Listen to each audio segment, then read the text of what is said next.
យើងឆាក្តៅជុកភ័យជាមួយក្បាលឥឡូវយើងពងលីងគ្រឿងវាចង់ហើយប៉ុណ្ណាយើងដាក់ម្ទេសទៅលីងឲ្យឈ្ងុយសិនចាំយើងដាក់ជុកភ័យយើងចូល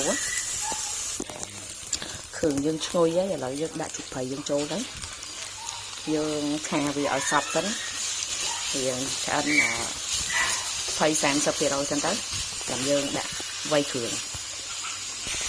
ហើយយើងដាក់គ្រឿងចូលដាក់ស្ករម៉ាឡាធីដូចជើងម៉ាឡាធីឲ្យថែមកន្លះទៀតកាហ្វេហើយរ៉ូឌី2 ល្ភាកាហ្វេហើយយើងកូរឲ្យគ្រឿងសព្វទៅចាំយើងវៃទឹកថៃហើយតែចងចូលបន្តិចដើម្បីយកក្លិនឲ្យឈ្ងុយហើយយើងដាក់ទឹកថៃម៉ាឡាធីបាយហើយថៃចងម៉ាឡាធីបាយ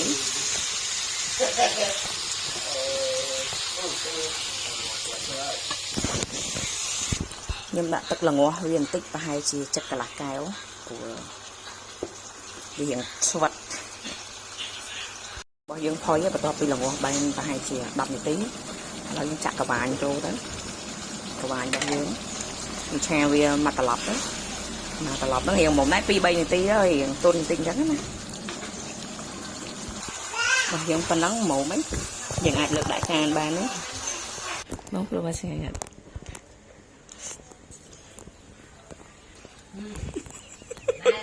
ធ្វើមកមកចូលមកឲ្យឆ្លាញ់មកដល់ហើយមក